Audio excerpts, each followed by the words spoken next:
메리츠 자산운용의 존니 대표님 모시도록 하겠습니다. 어서 오세요. 어서 오십시오. 예. 네, 오래간만입니다. 네, 오랜만에 뵙습니다. 네. 네. 저는 대표님 오늘 처음 뵀는데 그래요? 예. 화면보다 실물이 훨씬 나요? 훨씬 같습니다. 네. 네. 요즘에 시장 분위기 별로 안 좋은데 너무 이렇게 안색이 좋으신 거 아닙니까? 제가 한국에서 제일 많이 듣는 게 네. 시장에 따라서 생각이 기분이 좋고 나쁘고 하는 게 되게 신기해요. 그러니까 그 시장의 변동성은 항상 있는 건데 시장이 오늘 빠졌으니까 우울하고 또 올라가면 좋아하고 사실 따지고 보면 아무 의미가 없는 거거든요. 왜냐하면 나는 20년 투자할 건데 네. 지금 오늘 날씨가 안 좋다고 그래서 우울한 거랑 똑같다고 생각해요. 네. 네. 또 역시 우문을 또 현답으로 주시는데요. 네.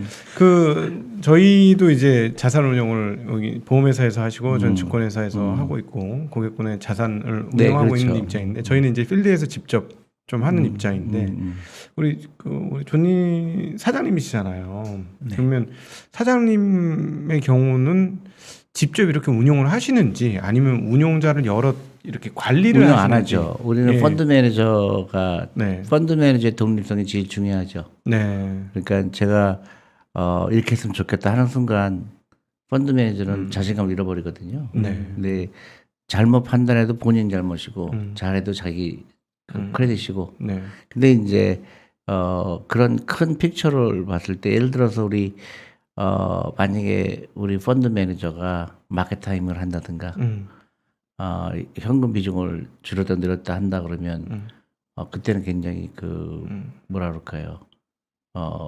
그 페널티가 있죠. 네. 그건 절대로 하지 말아야 될 것들이 있죠. 그럼 얘기가 나온 김에 사실은 이제 존니 대표님 보고 메리츠 자산운용의 펀드에 가입하는 네. 투자도 꽤 많을 텐데 네. 지금 말씀하기로는 대표님의 생각을 굳이 펀드 매니저에게 강요 안 하고 자율적인 운용을 한다고 하는데 그러면 가끔은 대표님과 다른 방향으로 투자가 이루어지는 펀드도 아니죠. 생기는 거 아니죠. 그런 또 종목을 선택한다든가 예를 들어 내가 A라는 종목을 좋아하고 난 좋아한다고 가정했을 때 펀드 매니저가 얼마든지 나는 그 종목을 싫다고 하는 걸 충분히 그게 훨씬 더 건강하죠. 근데 예를 들어서 현금 비중을 20% 갖고 간다든가 그러면 그 다음날 해보죠. 네. 그러니까 예를 들어 그런 아주 기본적인 거 있잖아요. 우리는 마켓 타임 하지 않는다. 우리는 펀더멘털 한다. 그런데 이제 보통 이제 그 증권 방송 같은 데 보면은 막 현금 비중을 늘려라 줄을 하잖아요. 근데 그런 거는 펀드 매니저 절대로 그런 데 유혹을 받으면 안 되죠. 그럼 현금 없이 그냥 꾸준히 그냥 거의 모든 걸 주식으로 들고 가시는 그렇죠. 스타일이시죠? 그러니까 우리가 이제 펀드를 운영할 때는 보통 이제 많아야 현금이 비중이 많아야 한 3%, 4%. 네. 그건 이제 고객이 판매할 때 음. 그 대비용으로 하는 거니까. 네.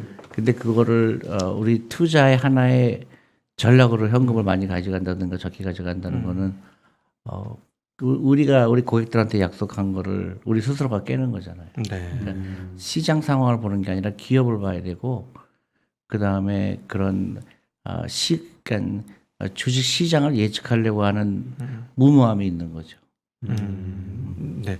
그러면 이제 저건 있지 않습니까? 네. 이제 현금 보유 비중이라는 게 결국은 주식 운용 수익률과 채권 운용 수익률과의 사실 겨루기가 좀 있지 않습니까? 그 동안에는 뭐 채권은 뭐 40년간 아주 좋았다가 최근에 이제 주가 떨어지고 있는데 채권 가격이 떨어지고 있는데 덕분에 금리가 꽤 많이 올랐어요. 이제 조만간에 10년물 금리도 한 4% 내외까지도 오를 것 같고 미국 국채 수익률이 4%면 무염 수익률이 44%라는 얘기인데 이렇게 만약에 되고 심지어 뭐 기업들이 발행한 채권이 한 5에서 6%, 7% 이 사이가 된다면 그럴 때도 우리는 채권과 주식 비중의 밸런스 없이 아니죠. 우리 주식 펀드는 주식만 하라고 준 펀드지. 네. 채권하고 상관이 없죠. 음. 우리 채권형 펀드가 있다 그러면 채권 매니저가 결정할 일이지 그 주식 펀드 매니저가 채권까지 걱정해 갖고 할 건 아니죠. 그건 이제 전반적인 자기 재산을 관리하는 거는 그게 적용이 되지만 우리 고객이 나한테 너 주식에 투자하라고 한 돈인데 그거를 자기가 마음대로 그 현금 비중을 늘렸다 줄였다 하게 되면은 굉장히 월권이죠. 네. 그러니까 대표님 지금 이제 사실 이제 저희가 오늘 방송 여러분 알아주셔야 될 게 저희가 지금 예정된 질문이 없어요. 그러니까 상당히 날것으로 오케이. 저희도 운용하는 입장에서 이제 여쭤볼 건데 지금 어쩌다가 시작이 이제 어떻게 보면 메리츠 자산 운용의 운용 철학을 얘기하게 됐는데 지금 말씀하신 거는 개인들이 주식을 안 하고 펀드에 돈을 맡겼기 때문에 주식 비중을 100% 내지는 거의 현금 비중 없이 가져가는 게 맞다. 97%. 예. 그거는 이제 그러면 그 회사 입장에서는 이해가 되는데 개인이 투자하는 입장에서 이제 대표님께서 이제 조언을 주신다거나 또 요즘 시기적으로 조금 어려운 시기니까 그러면 어쨌든 간에 지금 시장이 거의 몇 개월 동안 지금 하락하고 있나요? 올해 들어서는 주가가 계속 빠지고 있는데 그 비중을 조절할 수 있다고 한다면 개인들 입장에서는 현금 비중을 늘렸다가 줄였다 하는 것도 필요하지 그러면 않을까요? 6개월 전에 왜 다 팔았어야 되죠? 6개월 전에 왜 안 팔았어요? 아 그거를 알 수가 없다. 알 수 없죠. 그러면 6개월 전에 그러면 정말 팔았어야 할 때 작년에 팔았어야지. 작년에 피크했잖아요. 네네. 그러니까 그게 부질없는 거죠. 근데 조금 더 길게 보면 네. 예를 들어서 그런 거죠. 아 그때 팔았으면 좋았을 텐데. 그래서 실제로 팔았다. 그러니까 6개월 동안 팔았는데 정말 마이너스 20% 됐다 그러면 아 난 진짜 천재인 것 같아. 근데 1년 지났더니 훨씬 더 많이 오른 거예요. 그러니까 그거를 반복하다 보면 아 역시 그 어떤 좋은 주식을 고르는 게 훨씬 더 중요하지. 시장을 예측하는 거는 실패할 수밖에 없어요. 근데 한국 같은 경우는 국제적으로 이제 부품 조달을 해주는 국가 이미지가 강하지 않습니까? 우리가 완제품 만드는 건 뭐 자동차하고 몇 가지 빼면 완제품이 없고 거의 대부분 중간재를 조달해 주는데 중간재를 조달해 주는 국가의 특성은 뭐냐면 소위 말하는 경기 변동성에 따라서 기업들의 변동성도 굉장히 커진다는 문제가 있지 않습니까? 그러면 이제 지금 우리가 최근에 이런 변동성을 좀 당하고 나면 지금 와서 보면 굉장히 싸져 있고 좋은 기업들이 보이는데 나는 분명히 반년 전에 이 기업이 좋다고 생각해서 샀지만 6개월이 지난 이 시점에 보니까 이렇게 좋은 기업이 이렇게 싸져 있어? 이렇게는 근데 둘 다 가격은 좀 떨어졌고요. 그럼 이럴 때는 어떻게 대응을 해야 된다고 생각하십니까? 그러니까 주식 그 가격은 내가 예측이 가능하지 않잖아요. 네. 근데 예를 들어서 내가 삼성전자 예를 들면 삼성전자가 아시다시피 90년대 초반에 3만 원에서 5만 원 가는데 한 5년 걸렸어요. 근데 그 5년이라는 건 굉장히 짧은 기간이거든요. 근데 그거를 알 수 없듯이 펀더멘털은 좋은데 주식 가격은 거꾸로 가는 경우가 너무 많잖아요. 네. 그러니까 그거를 이제 보통 우리가 바잉 오퍼튜니티죠. 야 기회가 왔구나. 네. 예. 그래서 펀더멘털에 집중하다 보면 그런 막 흥분이 되는 주식들이 나오죠. 네. 우리가 이제 펀드 매니저들하고 미팅할 때 보면 어떻게 이렇게 쌀 수가 있지? 근데 기업은 너무너무 좋은데 그런 경우는 굉장히 막 흥분하죠. 네. 그러니까 시장을 보지 않고 기업을 바라는 게 이제 우리 개인들한테 제가 조언하는 거죠. 그러니까 변동성하고 위험을 자꾸 혼돈해요. 그러니까 내가 산 주식이 30% 빠지면 좌절하는데 요새 그 여러 가지 걱정거리가 많잖아요. 네. 뭐 전쟁도 난다 그러고 났고 또 인플레이션 되고 또 뭐 이자율 막 올라간다고 하고 매크로를 보면 굉장히 안 좋지만은 이럴 때 굉장히 좋은 주식들이 많잖아요. 막 네. 주술수가 있잖아요. 네. 특히 이제 미국 주식 같은 경우는 막 테크 주식은 막 80% 빠졌잖아요. 그러니까 그런 기업들에 대해서 사고 싶었는데 너무 밸류에이션이 비싸서 못 샀던 것들은 지금 죽을 수 있는 기회죠. 네. 그러니까 잠을 못 자거나 이런 거는 정말로 그 주식의 그 본질을 자꾸 잊어버리는 거예요. 시장 때문에 내가 흔들리는 거예요. 내 투자 철학이 흔들리면 안 되잖아요. 근데 시장이 나쁘면 막 흔들리는 거예요. 좋아도 흔들리고 그러면 그 냉정한 결정을 내리기 힘들죠. 근데 한국에서 이제 그런 일들이 자주 있는 게 워낙 한국은 이제 변동성, 경기 사이클링으로 시크리컬한 그 시장 분위기 전체가 약간 시크리컬한 분위기가 굉장히 강하지 않습니까? 그러다 보니까 이제 어떤 일이 벌어지냐면 개인들이 이번에도 이제 그 궤적들을 한번 추적을 해보니까 한국 지금 코로나 이후부터 지금까지 수익률이 4월 1일부터 지금까지 한국 주식 개인들 투자 수익률이 2%인가 밖에 안 돼요. 주식은 굉장히 많이 올랐잖아요. 지수만 해도. 언제? 2020년 4월 1일 아, 기준으로. 2020년. 지난 2년 동안의 수익률이 그렇다고 네, 지난 하더라고요. 근데 사실 지수는 굉장히 많이 올랐잖아요. 그런 걸 보면은 근데 이제 우리 존니 선생님께서 좋은 주식을 사서 버텨라라고 하는데 제가 이제 옆에서 봤을 때 조금 우려되는 건 뭐냐면 좋은 주식을 값싸게 사야 되지 않겠습니까? 근데 좋은 주식이라고 샀죠. 왜냐면 카카오도 좋은 주식이고 삼성 지금 말고 아니. 그 예전에 삼성 그거는 이제 그것도 맞는 얘기 일리가 있는데 이렇게 생각해 봐요. 그러니까 사람들은 주식을 사면 그 어떤 딱 그 사진을 찍는 것처럼 딱 그때만 생각을 해요. 그러니까 예를 들어 내가 어떤 주식을 개인이라고 그러면 내가 월급의 10%를 내가 주식을 사야 되겠다. 내 노후 준비를 위해서. 그러면 예를 들어서 카카오다. 그럼 카카오가 예를 들어서 지금 얼마죠? 카카오가 뭐 굉장히 많이 떨어졌어요. 네, 뭐 지금 8만 2천 8만 원, 8만 원인데 작년에 샀으면 만약에 10만 원이었다. 근데 8만 원 됐으니까 속이 상하잖아요. 네. 근데 나는 10만 원에 사서 딱 끝나는 게 아니잖아요.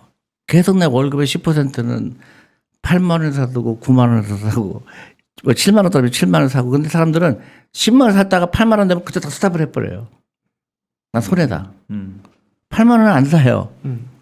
그러니까 굉장히 그 정적인 거예요. 이거는 그냥 다이내믹한 거잖아요. 근데 내가 그 카카오를 사는 이유는 어떤 사람은 좋아하고 어떤 사람은 싫어하겠지만 카카오를 산 이유는 제가 분명히 해야 되잖아요. 이 회사가 앞으로 10년 후에는 굉장히 좋아질 거라고 판단하니까 그렇잖아요. 그럼 8만 원 샀건 10만 원 샀건 나중에 50만 원 되면 되잖아요. 근데 문제는 개인들의 선택이 저 붐업이 있었을 때 4년, 5년 이후의 주가를 땡겨서 현가로 반영하는 경우에 주식을 산 경우들이 굉장히 다반사라는 거죠. 그러니까 지금 2020년 4월부로 이후로 지금까지 수익률이 2%밖에 안 되는 이유가 2년 수익률이 뭐가 중요해요? 근데 2%가 수익률이 2%가 아니고요. 2년이면요 마이너스 20% 될 수가 있고 아무런 의미가 없죠. 아무런 의미가 제 없어요. 말씀은 뭐냐면 예를 들어서 그 저기 배터리 주식 같은 경우에 지금 뭐 PER 배수가 100배예요.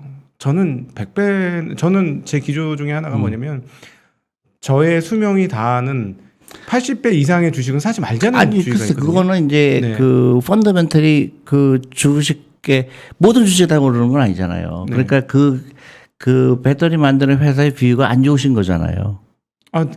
회사는 성장할 거라고 봐요. 아니 그 성장 어쨌든 간에 지금 네. 가격이 비싸다고 생각하는 거 아니에요. 그렇죠. 성장하지만 그러니까 그런 비싸다. 얘기가 아니고 네. 내가 생각할 때 이 기업의 펀더멘털이 가격이 좋다고 가정해서 샀을 경우를 얘기하는 거예요.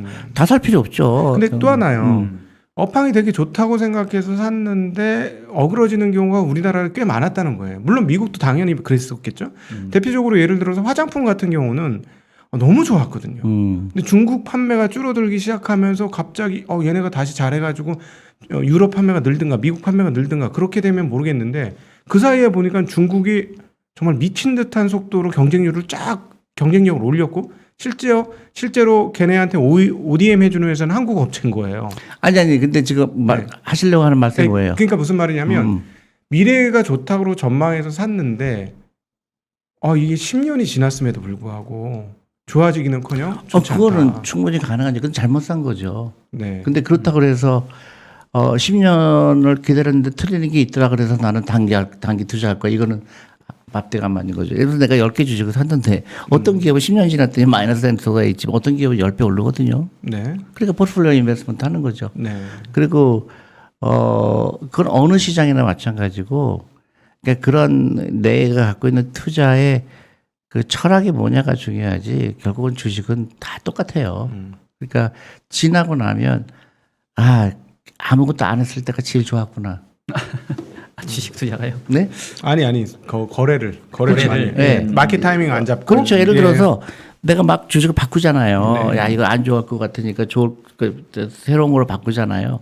10년 지나면 가만히 있는 게 제일 좋을 때가 굉장히 많아요. 그러니까 다시 얘기하면은 타이밍을 맞추고 인간이 아무런 노력을 해도 그게 의미가 없을 때가 많다. 그래서 결국은 그 투자 대가들이 하는 거잖아요. 그러니까 그냥 투자하고 바이앤홀드 하는 게 제가 봤을 때는 그렇게 막 연구해서 막 또 갈아타고 하는 거에 의미가 없더라 그렇게 얘기하는 거죠.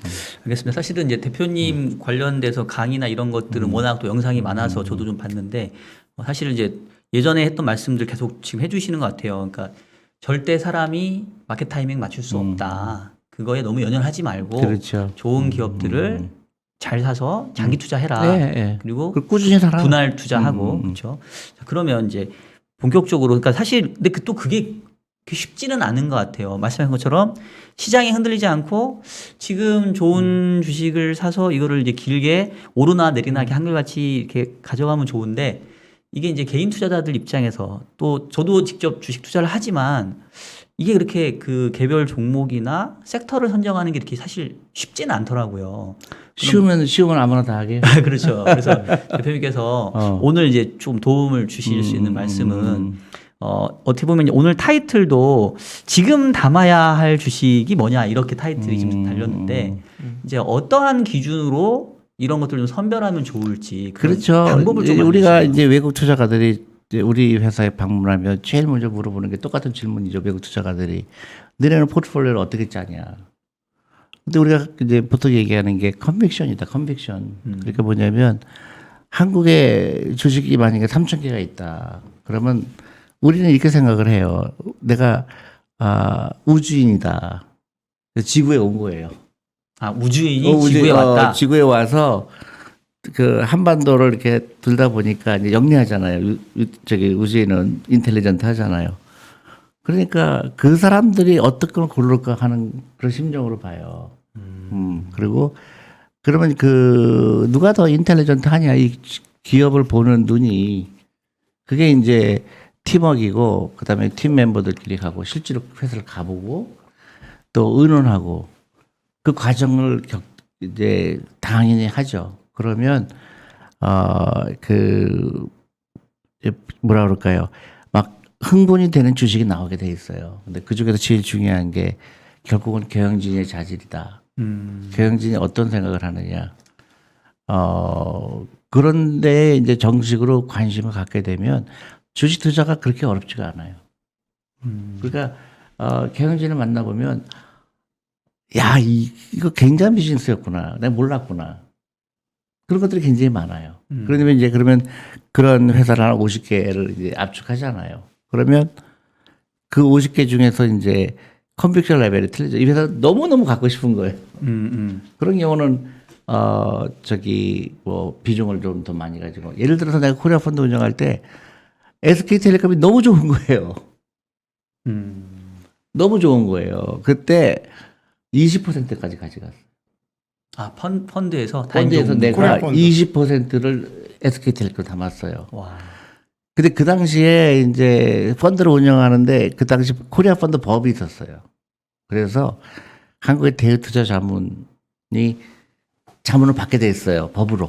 네. 그래서 수수료를 3분의 1을 줘요. 대투자 자문한테. 근데 내가 매일매일 그 팩스가 옵니다. 대투자 자문에서 이거 사라 팔라.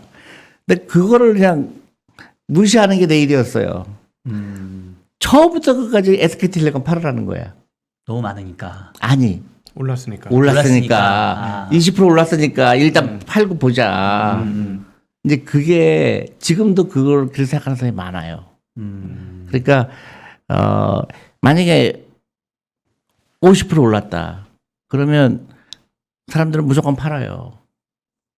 50% 벌었으니까 충분하다고 생각하는데 그렇게 하는 건 아니고 50% 올랐을 때 그러면 내가 처음에 이 주식을 왜 샀을까 다시 가보는 거예요. 아직도 50%가 아니라 500% 될 수가 있는 포텐셜이 있어요. 그러면 안 파는 거거든요. 근데 그게 이제 훈련이 필요하죠. 그래서 지금 저도 개인적으로 타이밍 잡지 말자는 주의예요. 절대 타이밍 그리고 거의 대부분 잡는 분들은 거꾸로 잡거든요. 실전에서 보면. 예, 그래서 우리 지금 앞서 한국 마감 그 정리할 때 한국인들이 최근에 가장 서학 개미들이 많이 산 게 TQQ다. 그 결국 마켓 타이밍 한 거거든요. 무려 3배짜리로. 그렇지. 근데 뭐 지금 사시는 분은 어떨지 모르겠습니다만 작년부터 사오신 분들 아니면 연초 떨어질 때부터 사오신 분들은 지금 어마무시한 손실일 텐데 저는 그런 측면에서 마켓 타이밍 잡으면 안 된다고 보는데 문제는 뭐냐면 지금 말씀하신 것처럼 SK텔레콤 잡았던 시점은 아주 좋았던 시점이셨고 예를 들자면 2년 전에 테슬라, 2000년대에 테슬라, 2020년대 아니면 그 이전에 테슬라를 잡고 있는 분들은 영원히 가도 될 수도 있겠죠. 2030년이나 이럴 때까지도. 결국은 밸류에이션이 이슈죠. 밸류에이션. 우리는 테슬라 안 갖고 있죠. 네. 그러니까 예를 들자면 옛날 가격 2년 전 가격으로 테슬라 잡으신 분들은 좋은 가격에 잡았을지 모르겠지만 최근에 있었던 1,200달러의 테슬라를 잡으신 분은 잘못 잡으신 거거든요. 잘못 잡은 거죠. 그러면 근데 그분들은 가슴이 뛰어서 잡으셨을 거란 말이죠. 좋게 보였기 때문에. 그래서 그건 아니지. 개인들이 이런 그건 아니지. 그거는 그래서 이걸 어떻게 하면 피할 수 있을까? 잘못 투자한 거래잖아요. 그건 아니지. 이런 걸 어떻게 피할 수 있을까? 그러니까 예를 들어서 그러니까 대부분 기억나실지 모르지만 한국 주식은 안 된다는 사람이 대부분이 아니었어요. 옛날에 그랬죠. 옛날도 아니라 불과 1년 전만 해도 한국은 뭐 박스권이다. 그랬잖아요. 그렇죠. 네. 그래서 샀자는 거예요. 그래서 다 미국 주식 산 거 아니에요. 테슬라 사고 막 한 거 아니에요. 정말로 그거 테슬라 산 사람들이 밸류에이션 보고 샀어요? 안 샀죠. 우리는 없는 그런 거 절대 안 샀죠. 우리 펀드 매니저들은. 근데 그거를 뭐 그분들이 상금 정당화할 수는 없죠. 물론 올라갈 수도 있었겠지만 우리 상식으로는 테슬라는 굉장히 좋은 주식이다. 근데 너도 나도 사는 때는 우리가 밸류에이션이 저거는 너무 말이 안 된다. 그래서 우리는 안 산 거예요. 대신에 난 한국 주식이 너무 싸다. 그리고 우리는 또 하나 뭐냐면 많은 사람들이 아니라고 그럴 때 그때 대부분 그 기회가 있어요. 그렇죠. 그래서 우리가 그 고객들한테 한국 주식 사다, 한국 주식 사, 한국 펀드 사라 해서 정말로 S&P 500하고 우리 펀드 수익률을 비교하니까 우리가 5년 보면은 훨씬 높아요. 근데 많은 사람들이 한국 박스권이라고 그랬잖아요. 그것도 너무 웃기는 거예요. 박스권이라는 얘기를 한 사람이 얘기하면 다 그걸 따라서 하는 거예요. 무슨 근거로 한국을 박스권이라고 얘기해요. 우리는 우리 스스로의 편견에 스스로 넘어가고 그걸 옳다고 믿어버리는 거예요. 그러니까 집단적으로 가기 때문에 좀 남들하고 다른 생각을 하게 되면 돈 벌 수 있는 찬스가 항상 있다고 보는 거죠. 예, 그러니까 사실 이제 오늘은 뭐 시간이 그렇게 막 저희가 충분하진 않지만 오늘 대표님께 이제 저희가 어떻게 보면 인사이트를 얻어야 될 부분은 결국은 어떻게 보면은 투자의 접근법인 것 같아요. 뭐 여기서 지금 시장이 빠졌는데 뭐 이런 시장 대응보다는 그래서 저는 이제 여쭤보고 싶은 게 SKT를 그 당시에 좋게 보셔서 20%까지 사셨다고 하셨는데, 그러니까 그때의 어떤 심정으로 어떤 관점에서 그러니까 뭐 개별 호재나 이런 게 아니라 시장 상황이 어땠는데 다른 투자자는 보지 못했던 거를 대표님 확신을 가지시잖아요. 그렇죠. 그 당시는 사실은 시장을 초과 수익 내는 게 굉장히 쉬웠어요. 그 당시에는 네. 그게 몇 년도 정도? 90년대죠. 90년대는 예. 너무 쉬웠던 게 증권회사에서 나오는 리포트가 너무 엉망이었어요. 그 뭐냐면 정말 주식을 볼 줄 모르는 거예요. 너무나 이 편견에 사로잡혀 있는 거예요. 네. 아까 얘기했잖아요. SK텔레콤 내가 갖고 있는데 대표투자 자문이 우리 어드바이서인데 어드바이서가 계속 SK텔레콤 팔으라고 하는 걸 보내는 거 보고 그 당시에 SK텔레콤이 그러니까 왜 흥분이 되냐면 1년에 그 2배씩 늘어나요. 뭐가요? 저 가입자가. 가입자 수가. 어떻게 안 사요? 자, 대표님 사실 요거는 미끼 질문이었고요. 그러면 그 당시에 SKT를 흥분해서 샀던 이유가 가입자 수가 이제 폭발적으로 늘어난 거 말씀을 하셨는데 그거를 지금 현재도 적용해 볼 수 있는 방법론이 될까요? 그러니까 유저가 그렇게 막 유입된다. 뭐 이런 그러니까 지금 이제 다시 이제 우리가 SK텔레콤 같은 거는 이제 또 하나 이제 이슈가 뭐였냐면 그 당시에 SK텔레콤이 독점이었잖아요. 네. 근데 시장에 보지 못하는 게 있었어요. 뭐냐면 그 당시에 라이센스를 5개인가 더 줬잖아요. 네, 다른 회사들. LG 뭐 저기 KT? 뭐야 KT 또 뭐죠? 한솔 맞아요. 네. 이렇게 줬잖아요. 그래서 시장은 막 그 폭락이 온 거예요. SK텔레콤이 더 이상 이제 독점적인 지위가 없잖아요. 네. 근데 시장이 그걸 볼지 모르는 게 이제 그때 막 핸드폰이 나오기 시작했고 사람들이 그거를 쓸 때 뭐 한솔이니 뭐니 LG니 뭐 엄청나게 광고를 때리잖아요. 근데 가입은 어디 가서 할까요? SK 가서 하죠. 네. 잘 터지니까. 그러니까 그 선전하는 돈은 다 딴 경쟁자들이 하지만 가장 베네핏을 보는 데는 SK텔레콤이죠. 근데 그런 게 이제 좋은 애널리스트가 그런 거를 해서 그때 주식에 빠졌을 때 이거는 진짜 보물이다. 이제 그런 근데 지금도 그런 뭐라 그럴까요? 그 똑똑함이 필요하죠. 그래서 그런 관점에서 접근을 한다면, 그러니까 결국은 이제 마켓 타이밍을 고민하는 거는 어리석다라고 얘기하시니까 이제 저는 그 질문은 이제 안 드리고 그러면 결과적으로 어쨌든 지금 전체적으로 주가가 많이 낮아져 있으니까 좋은 기업들이 분명히 좋은 그렇죠. 가격에 지금 있을 거란 말이에요. 근데 이제 저희는 어떤 거가 좋은 주식인지를 선별하는 능력이 좀 부족하니 아이 부족하게 뭐 부족해. 대표님의 해안을 좀 듣고 아니 싶은데 부족하지 않죠. 네. 그러니까 저는 그렇게 생각해요. 주식을 하거나 뭐를 하거나 프로세스예요. 네네. 그러니까 선입관이 없는 거예요. 그러니까 예를 들어서 우리 셋이서 지금 우리가 운영팀이라고 봐요. 네. 그러면 우리가 이제 포트폴리오 짜야 돼요. 한 50개 종목을 하자. 그럼 바로몸으로 할 거냐, 탑다운으로 할 거냐. 그러면 이제 여러 가지 방법이 있죠. 그러면 한국 3,000개 회사 중에서 일단 시가총액 200개를 끊어보자. hun대로 끊어봤을 때 이제 거기 200개 중에서 이제 50개를 골라야 되잖아요. 그럼 그 중에서 이제 밸류에이션을 먼저 보는 거죠. 그다음에 거래량도 봐야 되고, 그래서 이제 점점 좁혀나가는 과정이에요. 그 다음에 이제 한 100개 정도가 추려지게 되면 그때부터는 이제 그 회사를 가보는 거죠. 회사 가보고 경영진도 만나보고, 그것만 만나는 게 아니라 그 회사의 경쟁자도 만나보고, 또 주거래 은행한테도 만나보고, 또 그 물건을 파는 슈퍼마켓도 가보고. 그러면 이게 이제 점점 그 회사에 대해서 많이 알게 되잖아요.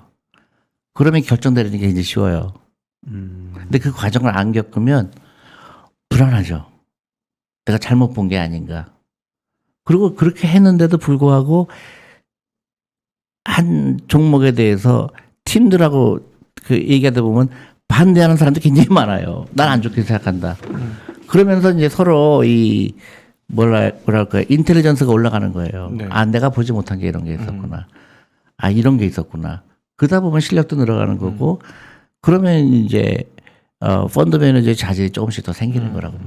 지금 앞서 말씀하실 때 이제 그 SK텔레콤 같은 경우는 독점력을 얘기하셨어요. 그리고 이제 그 독점력과 가입자 증가, 성장 속도를 얘기를 하셨거든요. 아마 그런 걸 굉장히 중요하게 여기시면서 선택을 하시는 것 같고, 그런 계열로 하시니까 좀 더 긴 시계열로 투자를 하시는 걸로 보여지는데, 그거 외에 어떤 다르게 또 중요하게 기업을 선택하실 때 좋게 보시는 게 어떤 게 있으실까요? 그러니까 미래를 보는 거잖아요. 네, 그렇죠. 굉장히 어렵죠.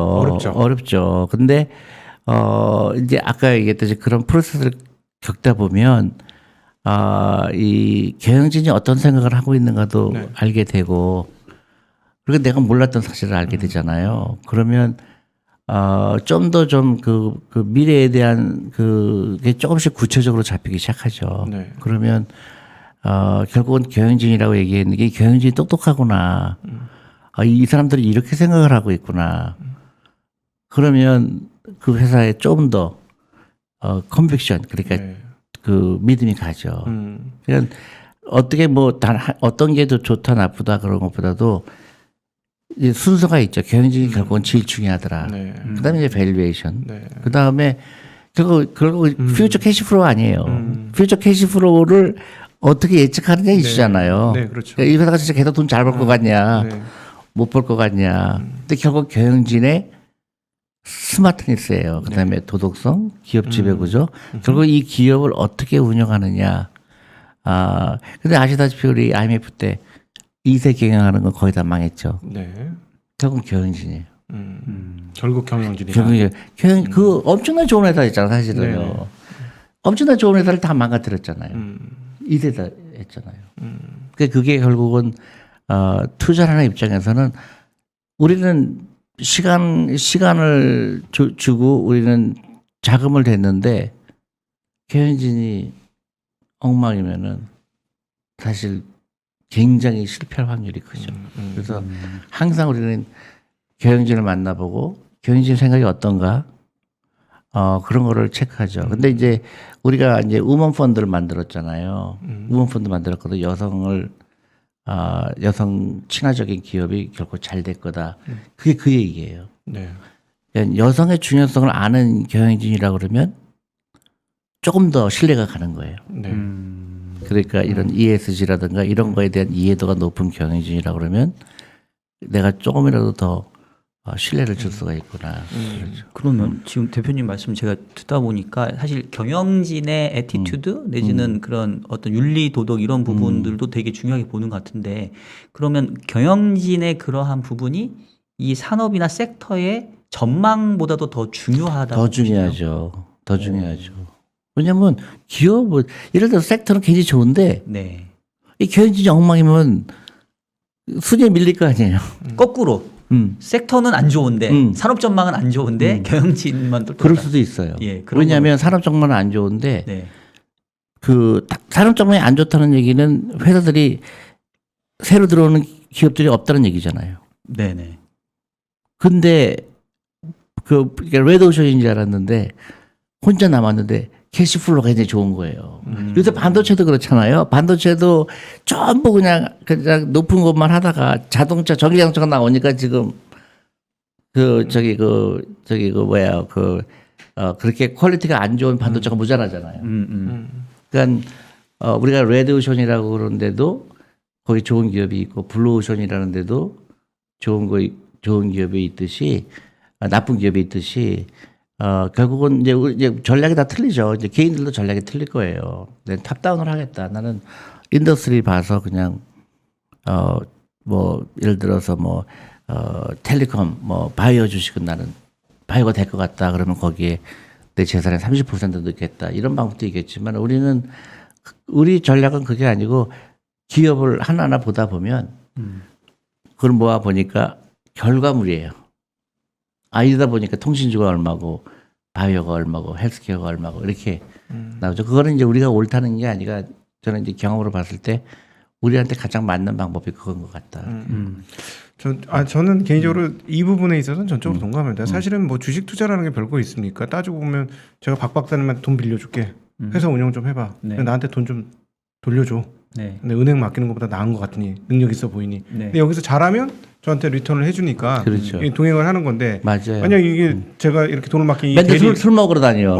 대리인이 뭐 그러시진 않겠지만 어디 이상한 데 가시고 뭐 맞아요. 쓸데없는 짓 하시고 회사 돈 갖고 법인카드 이상한 데 쓰시고 이러면 망조 나는 거잖아요. 그렇죠. 네. 그렇지. 이게 제일 중요해요. 네. 아니 근데 그러니까 지금 이 시점에서 근데요 이제 저는 저- 그런 생각이 들어요. 이거 질문만 하나만 저 네, 할게. 네, 네. 근데 지금 대표님 말씀하신 내용 다 이제 공감이 되는데 중요한 건 뭐냐면 사실은 또 저희 방송이 저희와 같은 기관 투자가들이 대상이 아니라 또 우리 수많은 개미 투자자들을 그렇죠. 위한 방송이잖아요. 근데 대표님께서 이제 어떤 그 철학을 가지고 좋은 기업을 발굴하는 프로세스를 공유해 주신 건 너무 감사한데 사실은 개인 투자자 입장에서 내가 개별 기업에 탐방을 가서 이 사람들의 경영진을 만나고 이 경영진이 어떤 생각 갖고 있는지를 아는 거는 사실 제가 봤을 때 거의 불가능에 가깝거든요. 그럼 개인 투자자 입장에서는 하지 말란 얘기도 아닐 하지 텐데. 말라고 하죠 저는. 하지 마라. 맞아요. 그래서 펀드를 하라고 그러죠. 그래서 그냥 펀드를 해라. 연금 저축 저는 한국에도 진짜 이해가 안 가는 게 네. 자기 퇴직연금도 원금 보장형이 있고 연금저축 펀드도 안 하면서 빚을 내서 주식 투자하는 사람들이 저 정말로 이해가 안 가요. 많은 세금 혜택 있는 건 다 마다하고 네. 그냥 가정 바보같이 하는 것 같아요. 아니 우리가 공모 펀드가 성적이 너무 안 좋아서 그래요. 아니에요. 우리 같은 경우는 선전하는 게 아니라 한 4년 전에 네. 마이너스 그러니까 수익률이 마이너스 20%까지 갔어요. 30%까지 갔어요. 근데 내가 그때 고객들이 다 떠났어요. 근데 지금은 플러스 한 70% 돼요. 근데 정말로 그대로 다 떠났어요. 그러니까 이 개인 투자가들이 그 훈련이 안 받았기 때문에 지금도 다 이렇게 합니다. 대표님 잔리 대표님의 그 롱텀 전략에 대해서 정말 경의를 표합니다. 너무 위딩이 갑니다. 다 들어가셨잖아요. 지금 엄청나게 컴플레인을 해요. 왜 6개월 동안 마이너스냐? 그러니까 이만큼 훈련이 안 돼 있는 거예요. 길게 보질 못해요. 근데 그게 선입관이에요. 그래서 미국 같은 경우는 퇴직연금으로 투자하고 네. 또 대부분의 그 간접 투자를 하는데 한국은 직접 투자 부분이 많잖아요. 그러니까 뭐 그냥 너무나 대부분 단타고 또 대부분 그래프를 보고 또 그 주식 투자를 옆에 사람들한테서 배워요. 그러니까 다 비슷비슷한 생각을 갖고 있는 사람끼리 얘기하다 보니까 뭐 공매도가 어떻고 정말로 중요하지 않은 이슈에 대해 너무나 막 잘못된 편견을 가지고 하다 보니까 그 우리나라의 금융 발전에는 절대로 도움이 안 되죠. 앞서 제가 그 경영진 훌륭한 경영진은 어떻게 구분하십니까? 쉽지 않죠. 그 사람 그 속에 들어간 게 아닌데 네. 그러니까 질문을 많이 하죠. 예를 들어서 이런 질문 제가 최근에 내가 그 미국에 있던 동료가 IMF가 오기 전에 저하고 한국을 올 때마다 한국은 큰일 났다. 왜 저렇게 전 세계가 오버서플라이인데 왜 저렇게 중화공업으로 가려고 하는 지 철강으로 가려고 그러고. 그래서 이제 가면은 이제 이런 질문을 하죠. 은행에 갔던 기억이 나요.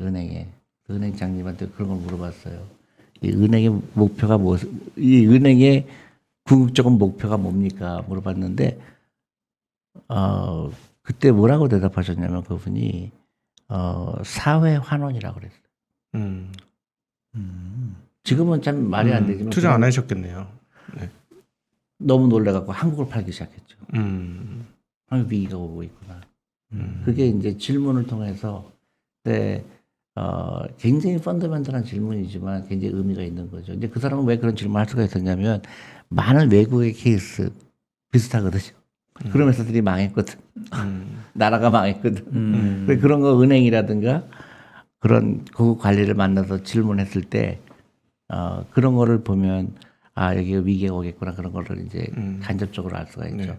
네. 그러니까 그건 너무 극단적인 얘기인지 모르지만 질문하다 보면 너무 놀라는 거예요. 이분은 왜 이렇게 생각하지?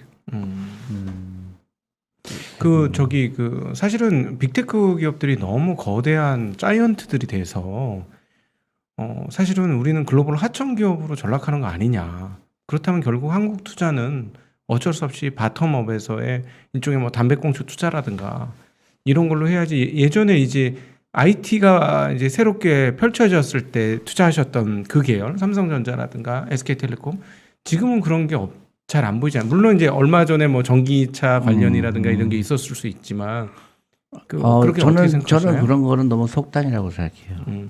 그러니까 옛날에 IT는 대부분 저기 삼성이나 LG에 예속됐잖아요. 네.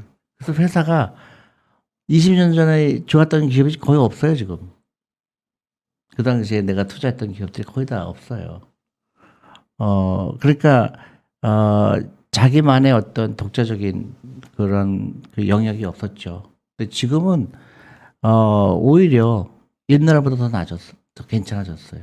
그러니까, 그러니까 가격 경쟁력이 있다는 얘기죠. 옛날에는 대기업에서 너 이거 가격 얼마에 맞춰? 그럼 맞춰야 되잖아요. 네. 근데 지금은 그거를 거부할 수 있는 회사들이 많이 생겼다. 저는 생각해요. 그럼 오히려 2000년대 투자하셨을 때보다 20년이 지난 지금 상황이 한국 기업들의 질이 질적으로 훨씬 더 좋아서 자본시장 입장에서는 더 나쁘지 않다. 나는 그렇게 생각해요. 그러니까 옛날보다도 창업에 대한 열기가 있고 부족하긴 하지만 네. 그리고 그 회사들이 그러니까 대기업에 예속되지 않는 기업들이 점점 많아지는 것 같아요. 그래서 우리가 아시아텍 펀드를 만든 이유가 그거예요. 아시아텍 펀드, 아시아 쪽에 한국, 일본, 뭐 대만 이런 기업들이 옛날에는 애플이라든가 이런 거 예속됐는데 이번에 겪으면서 이런 회사들이 다 지금 공장이잖아요. 네. 근데 이런 회사들이 도와주지 않으면 자기네가 멈추는 거예요. 그러니까 옛날에는 이런 기업들이 막 그 애플에서는 하라 그러면 공장 막 3개, 4개 더 줬는데 갑자기 주문 안 들어오면 망하잖아요. 그러니까 이런 기업들이 야갔잖아요. 안 하죠. 네. 그러니까 요새는 어떤 거냐면 애플에서 내가 공장 지어줄게. 우리 저기 차질없게 해줘. 이런 식이 됐거든요. 그러니까 뭐냐면 바게닝 파워가 아시아에 있는 매니팩처링 하는 데들이 많이 생긴 것 같아요. 네.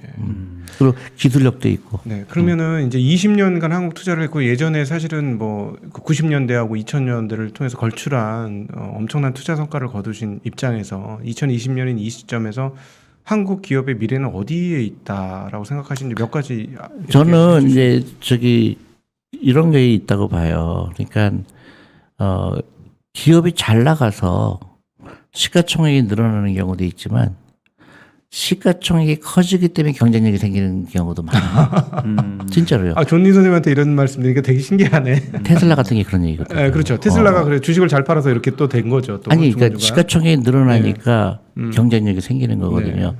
그래서 생태계가 중요해요. 그래서 한국 주식시장의 캐피탈 마켓의 생태계가 미국엔 그 생태계가 생긴 이유가 401k예요. 퇴직연금. 퇴직연금. 예. 돈이 들어오니까 그 돈이 받쳐주니까 새로운 기업이 나오는 거예요. 아이러니하게. 새로운 기업이 나와서 돈이 들어온 게 아니고 돈이 많으니까 나도 창업하자, 나도 창업하자. 그 중에서 그러니까 시가총액이 크니까 어떻게 해요? 코스트 오브 캐피탈이 줄어들게 되고 경쟁력이 생기는 거죠. 한국이 지금 그 문제에 대해서 굉장히 우리가 고민을 해야 되는데 네. 퇴직연금이 지금 잠자고 있잖아요. 다. 네. 그죠? 그 다음에 한국 주식 아니라고 얘기하죠. 공매도라고 해서 막 싸우죠. 그러니까 너무 안타까운 거예요. 국민연금도 한국 주식 안 한다고 그러죠. 그러니까 근본적으로 우리나라의 우리나라 미래 20년을 봤을 때 이 금융산업이 정말로 중요해요. 그러니까 우리는 다음에 먹거리가 뭐냐 그러는데 대부분 고정관념이 있어요. 제조업. 네. 워낙 제조업으로 컸으니까요. 진짜는 금융이에요. 진짜는 금융이에요. 이 금융을 통해서 새로운 기업이 나와요. 새로운 기업이 나와서 금융이 되는 게 아니고.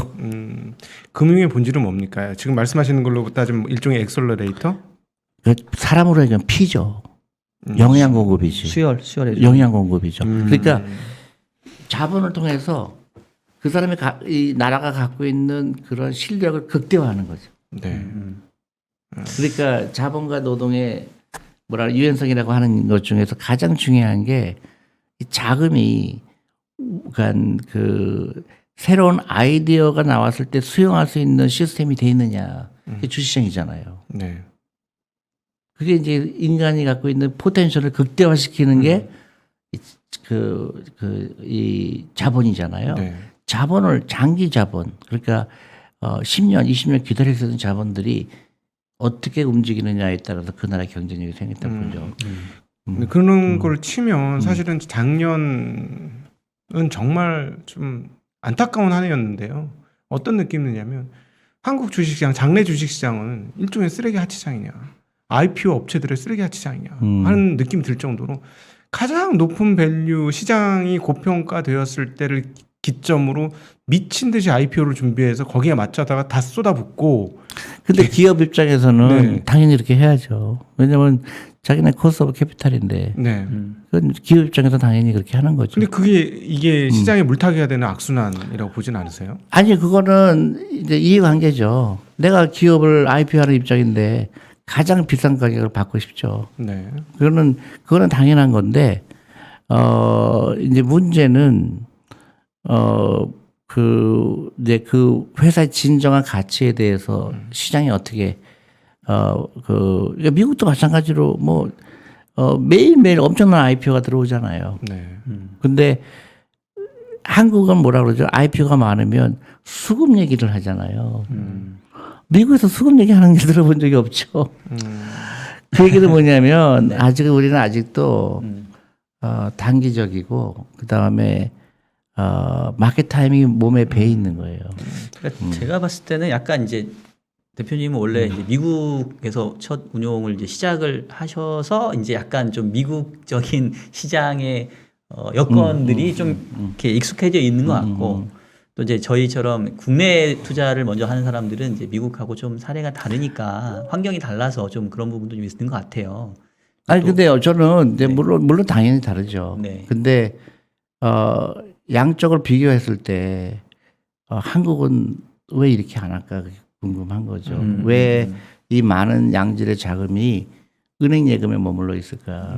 그러니까 일본이 망하는 게 이 에코리 컬처라고 그러죠. 주식에 대한 거부감. 네. 그러니까 내가 얘기하는 거죠. 우리 한국이 이 금융 산업이 넘버원 그 다음 먹거리다. 네네. 그러니까 우리 아이들도 어렸을 때부터 주식 투자를 당연시 여기고 자산운용사가 미국처럼 몇천 개가 있어야 돼요. 그래서 대학생들도 막 창업하고 막 이래야 되는데 우리는 너무나 컨트롤된 마인드예요. 네. 자산운용사가 뭐 몇 개 없잖아요. 네. 자, 그래서 아까 사실 제가 질문하다가 감독님이 끊었는데 가만히 있어봐요 좀. 빨리 하나 하세요. 예, 빨리. 예. 아니, 그러니까 사실 뭐 좋아요. 뭐 한국 시장의 문제점 이런 거 얘기하는 건 좋은데 지금 뭐 그 얘기를 지금 한다 해서 뭐 해결될 건 아니니까. 아니 저는 조금- 해결되는 건 아니지만 네. 아는 거하고 모르는 거 틀리죠. 아니 근데 여기 지금 그 우리 구독자분이 질문한 한국은 뭐 예. 정치인이라든가 공무원이라든가 하는 분들이 너무 주식을 무슨 네. 도박처럼 생각해서 발전이 없는 거 아니냐. 그러니까 금융교육이 필요한 거예요. 네. 그렇죠. 일본은 지금도 관료들은 주식 투자하면 안 된다고 그래요. 그러니까 망한 거예요. 우리나라도 지금 공무원 뭐 그 올라가려고 그러면 무슨 장관이라든가 이런 거 하려면 그 다 개방을 해야 되는데 주식 갖고 있으면 이 사람 작전하나 뭐 이런 생각도 하고 그렇지. 막 그러지 이제 않습니까? 그런 생각을 이제 깨야 되겠죠. 그래도 한국은 그래도 그 IMF 겪고 그다음에 코로나 겪으면서 굉장히 달라졌잖아요. 제가 제일 많이 지금 강연 요청하는 데가 어딘지 아세요? 학교? 교회예요. 네? 놀랬죠?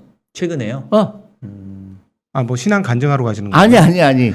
내가 그랬거든요. 목사님도 노후 준비하셔야 되는데 주식 투자 무조건 하셔야 됩니다. 내가 유튜브로 올렸거든요. 네. 그러니까 이게 생각이 바뀌는 거예요. 주식을 도박으로 생각하는 나라는 절대 선진국이 될 수가 없어요. 네, 맞습니다. 자본이 일하는 거를 도박으로 생각하는 나라는 절대 선진국 데려갈 수가 없죠. 네. 근데 그런 면에서는 한국이 지금 어떤 도약 단계라고 생각하는데 지속적으로 교육을 해야죠. 아까 대표님 질문 좀 할게 좀 가만히 좀 있어요 좀 오케이, 진짜. 네. 아까 대표님 말씀 중에 이제 퇴직연금하고 연금저축을 통해서 세제 혜택도 받아보면서 할 수 있는 투자가 있는데 일반 주식 계좌하는 게 좀 그렇다. 저도 이제 많이 들었고 저도 공감하고요. 또 이제 우리나라에서 디폴트 옵션 제도가 이제 아마 7월부터 도입이 되니까 그것도 잘못된 게 그것도 원금 보장액이 들어. 빼야 되는데. 맞아. 근데 뭐 절반의 성공이라고 생각을 하거든요. 네, 네. 그래서 사실 저도 이제 개인 유튜브 통해서 퇴직연금하고 연금저축펀드에서 이제 ETF 투자하는 거를 저도 많이 이렇게 얘기를 하는데 아까 이제 제가 여쭤보다 말씀이 끊겼던 게 아까 이제 대표님은 이제 그 기업가의 그 어떤 그런 거를 잘 모르니까 개인은 투자하지 마라 이렇게 얘기하고 말았는데 그러니까 이제 전체적으로 이제 금융 지식이 다 올라가야 되잖아요. 그러면 이제 훌륭한 운용사에 돈을 맡기는 그런 투자자도 있겠지만 또 직접 투자하는 것도 필요하다고 보니까 근데 직접 투자에서는 절대 배울 수가 없어요. 그래요? 근데 만약에 펀드에 투자하게 되면 네. 편지를 보내받잖아 3개월마다. 레터를 그럼요. 우리는 굉장히 자세하게 쓰거든요. 네네. 그러니까 교육용으로. 네. 어떤 형식적인 게 아니라 우리가 예를 들어 A라는 주식을 새로 편입을 했습니다. 편입한 이유는 A, B, C 이런 이유인데 그다음에 어떤 주식은 우리가 제외를 했습니다. 그 제외한 이유가 이 회사가 우리가 좋다고 평가했었는데 이 회사가 나가는 방향이 우리하고 맞지 않는 것 같아서 우리가 제외했습니다.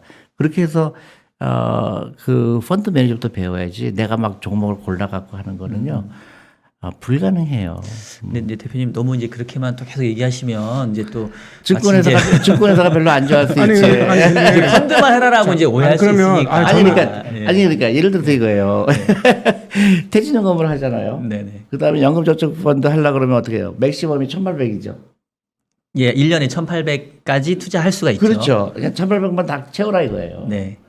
그러고 나서 나 개인 주식도 해보고 싶다. 그럴 네. 수 있잖아요. 네. 그러면 그렇게 한 다음에 하면 되는데 대부분의 사람들은 그 두 가지는 놔두고 막 개인 투자하니까 제가 얘기하는 거예요. 그건 불가능하다. 근데 그 퇴직연금에서 이제 자기가 ETF를 통해서 직접 투자도 할 수 있잖아요. 그 펀드가 뭐 아니더라도. ETF도 간접 투자죠. 예, 어쨌든 간에. 네. 근데 이제 어쨌든 ETF는 뭐 섹터가 있든 테마가 있든 개별 종목은 아니지만 어떻게 보면 그 그룹을 좀 이렇게 예, 선별하게 돼 예, 있잖아요. 그러니까 이제 너무 개인 투자하지 말고 펀드만 해라 이렇게 얘기하시지 말고 어쨌든 개인 투자하는 오케이, 예. 우리나라의 지금 주식 투자 인구가 1,100만, 1,200만이라고 얘기를 하니까 분명히 개별적으로 투자를 하시는 분들이 있잖아요. 그래서 이제 그분들에게 조금 제가 개별 도움을 주식에 하지 주실 말라고 수 하는 이유는 네, 그런 훈련이 돼 있지 않기 때문에. 훈련이 되기 그다음에 때문에 예. 바쁘잖아요. 네. 그러다 보니까 정말로 돈을 벌 수 있는데도 불구하고 그런 어떤 시장 상황에 흔들리거나 하니까 결국은 그 좋은 기회를 놓칠 수밖에 없다. 그래서 얘기하는 거죠. 그러니까 끊임없이 훈련이거든요. 그러니까 어떤 A라는 주식을 갖고 있는데 그 회사에 대해서 나쁜 뉴스가 막 나오게 되면 대부분 흔들리잖아요. 근데 우리는 그런 데 흔들리지 않거든요. 그러니까 뉴스에 이런 거에 중요한 게 아니라 뉴스의 정확도도 중요하지만 이 회사의 예를 들어서 한국에 이제 막 메타버스다. 그러면 막 메타버스 주라고 막 신문에 나오고 방송에 나오잖아요. 근데 우리는 한 주도 갖고 있지 않거든요. 메타버스로 돈 버는 데가 한 군데도 없는데 메타버스 테마주라 그래가지고 막 올라가는 거 보면 개인들은 그거 따라갈 수밖에 없어요. 그게 이제 잘못된 투자 상식이 돼버리고 그러다 보니까 도박이 돼버리고 절대 그 어떤 투자 즐거움을 느낄 수가 없죠. 네, 한국에서 왜 이렇게 펀드가 발전이 안 된다고 보십니까? 수익률 공표를 못 하게 돼 있잖아요, 지금 한국에서. 왜요? 공표는 아니지만 다 할 수 있죠. 공표는 못 하게 돼 있잖아요. 그런가요? 예, 공표를 네. 못 하게 돼 있으니까 나 운용 잘해. 이런 저는 그런 어떤 거기에 뭐라 그럴까 이렇게 개척자들 아니면 선도자들이 나와서 우리 이렇게 해서 당신네들 미래를 보장해주고 있어요. 우리를 믿고 한번 같이 가보실래요? 이런 문화들이 있어야 되는데 사실 지난 몇 년간 공모펀드 줄어들고 그게 이제 좀 제도적인 문제가 있어요. 뭐냐면 우리가 미국에 보면 미국의 이제 금융회사잖아요. 우리가 미국의 금융회사 그러면 제일 먼저 뭐가 떠올라요? 뭐 모건 스탠리나 뭐 골드만삭스 이런 회사야? 이제 어떤 투자은행이거나 네. 아니면 뭐 뱅가드라든가 네네. 네. 피델리티가 떠오르죠. 한국은 어디가 떠오를까요? 존니의 메리츠? 아니. 한국은 그게 떠오르지. 보험회사, 삼성생명. 금융기관 하면 은행 뭐 은행. 이런 게 떠오르죠. 예. 그게 이제 제도의 문제예요. 그러니까 미국은 이미 옛날에 그런 은행 중심에서 투자 중심으로 이제 옮긴 돈의 규모가 훨씬 많죠. 네. 근데 한국은 자산운용사가 은행의 자회사잖아요. 자회사죠.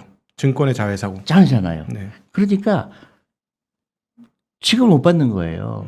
그래서 거기서 나온 펀드를 리스펙트 안 하죠. 은행에서도 이 펀드를 왜 팔아야 되는지 모르고 그냥 사세요. 이게 관행이었던 거예요. 또 펀드 매니저 회사도 다 규모가 고만고만하니까 요새 좀 미래에셋이라고 삼성이 크긴 하지만 그러다 보니까 신뢰를 줄 수가 없는 거죠. 경쟁이 없었던 거예요. 그러니까 고객은 봉이었던 거예요. 미국 같은 경우는 사모펀드나 개인 펀드들이 굉장히 커서 하다가 나중에는 너무 돈이 커지니까 개인 자기 그 패밀리 자금만 운영하는 경우도 있지 않습니까? 그러니까요. 예, 그러니까 그런 예들이 좀 많이 나와야 되는 건가요? 그러니까 내가 얘기했을 때 우리 이제 젊은 사람들한테 네. 자산운용사를 창업하라고 그래야 돼요. 그래서 이 펀드 매니저들 경쟁이 굉장히 막 격화돼야 돼요. 지금 경쟁이 없어요. 그래서 서로 여기다가 뭐 앉아갖고 같이 점심 먹고 똑같잖아요. 왜 어떤 인포메이션 똑같이 쉐어링하고 그런 발전이 없죠. 그러니까 그 자산운용사도 막 1,000개, 2,000개가 돼야 돼요. 네. 그리고 이제 대학기금, 또 연기금, 한국 주식에 투자해야 돼요. 더 이상 부동산에 투자하거나 부동산 물론 투자해야 되겠지만 뭐 해외 주식 투자하는 거 다 나는 한국에 투자해야 된다고 봐요. 그래서 그런 금융인이 많이 나와야 되고 대학생들도 그 미국처럼 피델리티가처럼 이제 한국도 그렇게 나와야 되죠. 주식 볼륨이 커지면 금융이 더 활성화되면서 한국의 산업도 더 활성화된다는 말씀이시죠? 그렇죠. 네. 돈이 막, 그러니까 저는 제일 듣기 싫은 말이 한국의 주식시장을 연못 속의 고리라고 얘기하는 게 우물 속의 고래. 연못 속의 고리라고 그래요. 네. 난 그게 제일 나는 잘못된 표현이라고 봐요. 왜 연못을 만들까? 강으로 만들면 되잖아요. 바다로. 왜 그런 생각을 안 하고 왜 우리 한국 주식의 시가총액이 왜 그대로 머물러 있을 거라는 생각을 왜 하죠? 왜 머물러 있으면 안 되죠? 10배가 되고 20배가 돼야지. 근데 지금 있는 시가총액을 생각하니까 답답한 거죠. 정부 은행에 들어가 있고. 근데 은행에 있는 돈이 여기 들어오면 새로운 세상가 막 생기죠. 왜 쿠팡이 미국에 가서 상장을 해요? 네. 뭐 근데 우리 한국 같은 이유가 있죠. 경우도 지금 장외 시장은 엄청나게 고평가 아닙니까? 그러니까 어떤 그런 그 시스템적으로 어떤 경쟁이 없고 그리고 굉장히 작은 규모고 그러니까 이거를 막 홍수처럼 커지게 되면 이제 많은 전문가가 더 나오게 되고 금융이 더 나오게 되고 그래서 이 금융이 전체 산업에 큰 미국처럼 비중을 차지해야 돼요. 그러니까 미국은 지네가 만드는 거 하나도 없잖아요. 다 중국에서 만들게 하고 다 외국에서 만들면서 요새 이제 반도체 때문에 조금 이제 미국에서 만들어지 전부 아웃소싱 했잖아요. 애플도 자기네가 안 만들잖아요. 타이완에서 만들잖아요. 시가총액 그다음에 금융을 통해서 그 지배하잖아요. 영위한 거죠. 네. 알겠습니다. 아유 뭐 사실 대표님 모셔놓고 뭐 시간을 1시간 정도만 책정한다는 것 네. 자체가 제작진이 좀 잘못하지 않았나 싶고 제가 또 물어보고 싶었던 결이 있고 우리 각도기님이 또 물어보고 싶었던 네. 결이 있는데 이제 이게 섞이다 보니까 좀 어떤 것을 다 이렇게 보여드리기가 좀 부족했던 것 같은데 마지막으로 한 가지씩만 질문하고 저는 이제 됐습니다. 됐습니까? 네, 양보하겠습니다. 저는 이제 사실 이제 대표님 모셔서 그래도 좀 어려운 시기이긴 하니까 우리 투자자들로 하여금 기본 원칙 내지는 절대 원칙, 그러니까 이제 펀드 투자하면 좋겠지만 또 개인적인 투자를 또 하는 분들도 계시니까 네네. 그런 투자의 기본 원칙 한 번만 다시 한 번만 좀 말씀해 투자 주시면 기본 좋을 것 같아요. 원칙은 저는 그렇게 생각해요. 시장을 멀리해라. 시장 멀리해라. 그러니까 경제학자들 얘기 듣지 말아라.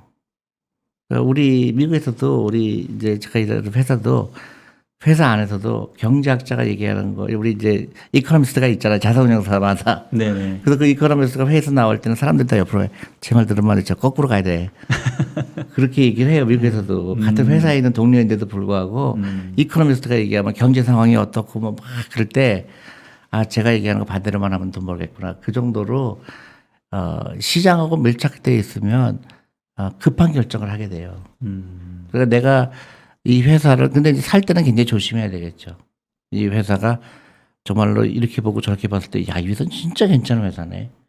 그러면 그거를 그 어떤 작은 악재에 그렇게 막 그 부안해동해서 액션 취하지 말고 20% 벌었다고 그래서 팔고 또 20% 마이너스 되면 손절매하고 절대로 그거는 그런 평균에서 벗어나야 돼요. 그러니까 손절매 가격은 얼마고 뭐 이익 실현 가격은 얼마고 이거는 말이 안 되는 거예요. 그거를 이미 투자가가 아니라 그거는 이제 그게 된 거예요. 도박사가 된 거예요. 카지노에 가서 막 근데 절대로 돈 못 벌죠. 네. 가만히 있는 거가 제일 좋아요. 네. 알겠습니다. 사실 뭐 대표님 말씀 뭐 여러 번 듣긴 했는데 또 네. 근데 이게 실질적으로 알고 있지만 또 실행에 옮기기가 또 맞아요. 쉽지 않은 그러니까 투자가 원칙이거든요. 어려운 건데 네. 그래서 항상 훈련 받아야 되는 게 그거예요. 네. 지나고 나니까 그때 내가 그런 바보 같은 짓을 했구나. 다음엔 하지 말아야 되지. 이제 그런 사이클이 몇 번 필요해요. 특히 요새 같은 경우에 젊은 사람들 막 그때 코인 막 들어가고 막 했을 때 이게 좋은 레슨이에요. 남들이 좋다고 따라갔을 때 대부분 남들과 다른 생각을 할 줄 아는 그런 위스덤이 필요하죠. 네. 알겠습니다. 오늘 좋은 말씀 너무 감사한데 좀 시간이 짧아가지고 너무 아쉬워서 다음번에 대표님 다시 한번 꼭 그래요. 네. 월요일 날 나와주시기를 바라겠고요. 오늘 대표님 말씀 중에 제가 기억에 남는 거는 시장에서 멀리해라. 네. 그러니까 분위기에 휩쓸리지 마라라는 말씀 주신 것 같아요. 최근에 시장 분위기가 안 좋은데 어떻게 보면 또 좋은 교훈이 되지 않을까 싶습니다. 자, 지금까지 메리츠 자산운용의 우리 존니 대표님과 좋은 말씀 나눴습니다. 네. 감사합니다. 고맙습니다. 네, 네.